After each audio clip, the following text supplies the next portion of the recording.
Hello everybody. So in this video I'll show you again this electromagnet array that is made of 4 electromagnet coils and driven with a circuitry, so it creates a rotating magnetic field. And what I do in this video is I also add some circular magnet arrays to it, and I'll show you some amazing slow motion footage of what the field looks like in combination.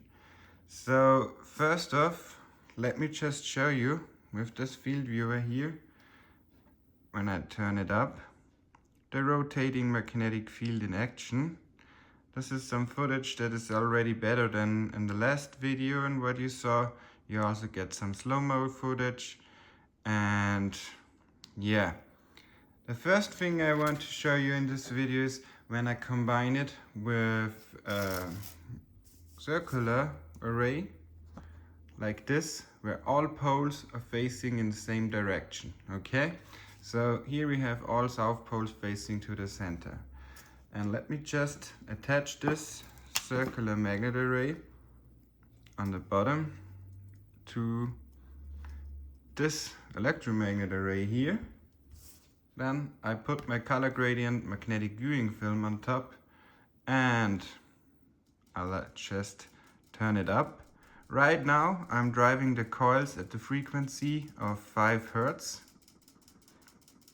and you will also see on the right side the slow-mo footage. So left side is real-time speed, and on the right side you see the slow motion footage. By the way, I'm feeding this entire thing with just a 5 Hertz sine wave signal. I've explained in my last video in more detail how this is connected. So basically these coils are just connected to a stereo audio amplifier, and these two coils are phase shifted to these two coils by 90 degrees electrically, and of course physically they also shifted 90 degrees, and this is what gives us this rotating magnetic field that you just saw. More details in my earlier video on how to set this up. And what I'm going to do next is I'll take another of these ring magnet arrays, just attach it on top. This one has the opposite polarity than the bottom one, so with this one all north poles are facing to the center. And yeah, we get a field like this. If I turn it on now, you can see on the outer white line the rotation slightly, but not that much.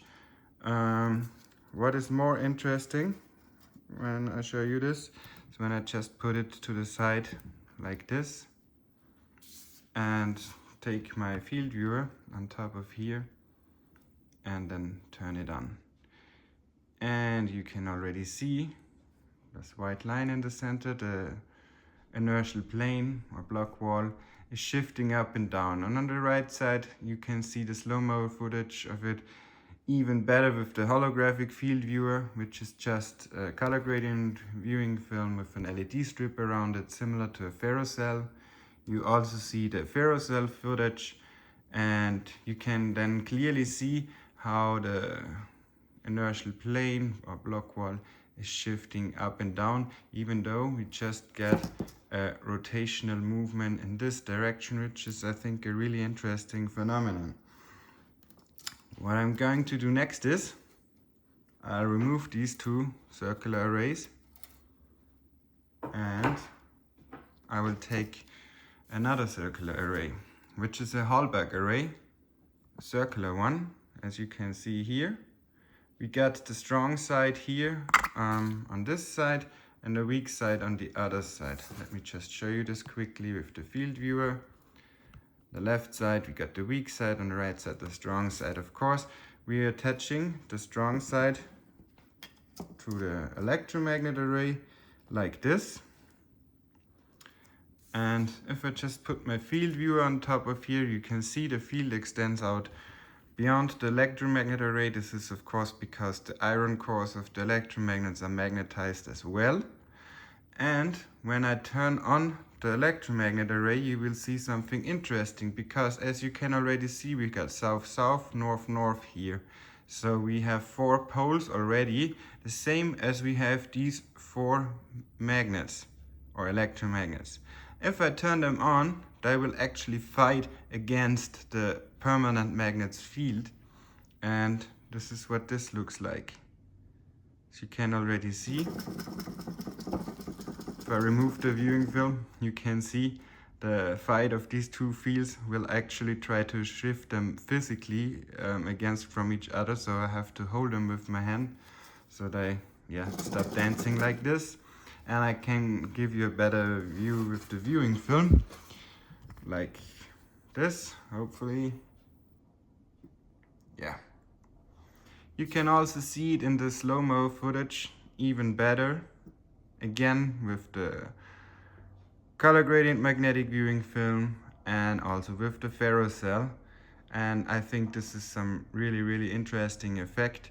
In the last video I showed you the rotating magnetic field. I just showed you a magnet rotating in the center and what it looks like.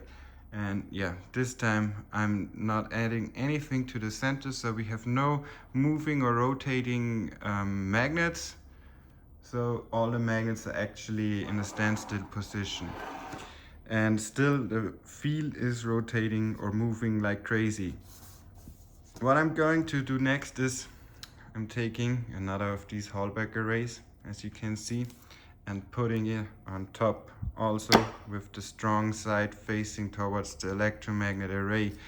And if I put the field viewer on top and turn it on, you can see not much happening. The wiggle that you can see is because of the physical movement. But again, if I put it on the side like this and just put my field viewer on top, hopefully we can get a good view again of the center plane that you see here as it's shifting up and down. You can see this even better with the slow-mo footage that I show you here. Which is again an interesting effect, that we get a movement in this direction, like up and down here, even though the field is actually rotating like this.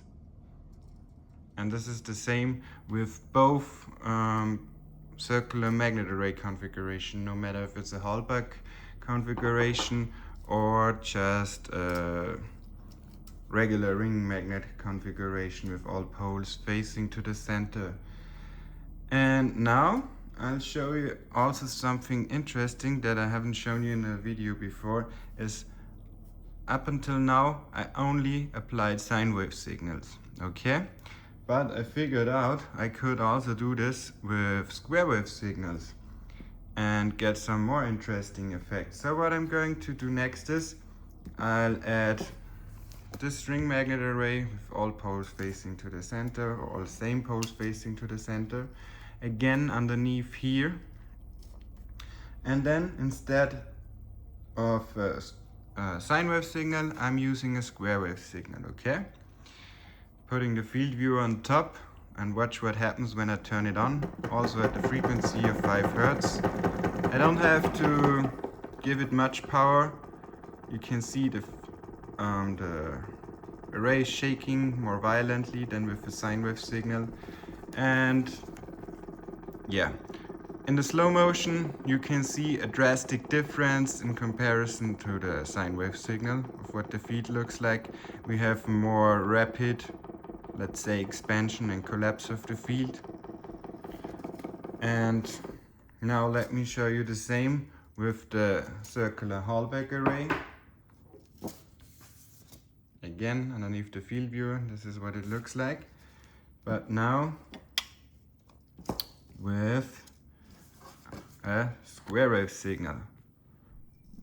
I have to hold the array or it will shake so violently that you can't see anything. But anyways, in the slow-mo footage that I show on the right side, you will see it much better. Again, all of this is filmed with 5 Hertz signal, okay? So on the left side you will just see the real-time speed of what's happening. On the right side you see the slow-mo footage underneath the ferrocell, and also with the holographic viewing film, which again is just this color gradient magnetic viewing film with an LED strip around. So what I also did is I added a second array, which is also a Halbach array, and I discovered a rather interesting effect when testing it with different frequencies. So I just randomly applied several different frequencies, just frequencies I could come up with. And when using a square wave signal, I came up with some very interesting effects. For example, let me use 15 kilohertz. This is just a random frequency I just tried. And remember, I'm using a square wave signal, not a sine wave signal. And what I discovered is I get some really interesting resonance frequencies of the rotating field itself. So let me just turn it on. And you can already hear the frequency, and you'll probably notice the dominant frequency that you can hear is not 15 kilohertz. I measured it with an audio spectrum analyzer, and it is more like 400 hertz. It depends on the frequency you're using, and you get different resonance frequencies which don't seem to follow a certain pattern. I couldn't figure out what pattern it would be. Like, I tried out at least 50 different frequencies, random frequencies, and the resonant frequencies that occurred, they just didn't seem to follow any obvious pattern. Let me show you this again. I'm using now 10 kilohertz, okay? I turn it on again. And you can probably hear the main frequency is actually quite low, much lower than 10 kilohertz. Okay. Next frequency I'm using is, for example, let's say 8 kilohertz. Okay, I'm just using some random frequencies just to show you what I mean. 8 kilohertz, you get another different resonant frequency inside here of the rotating field. And there's actually one frequency, this is 14.7 kilohertz. I don't know why this frequency does this, but with this frequency I don't get any resonant frequency. Let me turn it on at 14.7 kilohertz. You probably can't hear it. I can slightly hear it. It's a quite high frequency. If you can hear it, I apologize. With this frequency, I don't get any resonant frequency. If I just decrease the frequency or increase the frequency by 1 hertz, like let's use 14.698 kilohertz, which is just it is just 2 hertz lower, and I turn it on again, you get this 2 hertz resonance. As you can see, same goes if I go a few hertz higher or lower, but at exactly 14.7 kilohertz there is no resonant effect, as you can see here. And yeah, this is I think quite interesting effect. I could show you more, but I will do so in a later video, because I already have a new electromagnet array set up in mind, which I'm currently testing. If you found this interesting, or you have ideas on what I could do with it, and what other things could be done with it, let me know in the comments. I hope this was enjoyable for you to watch, and you could see some slow motion footage of a rotating magnetic field that you probably haven't seen before anywhere on the internet. So yeah, thanks for watching, have a nice day and goodbye.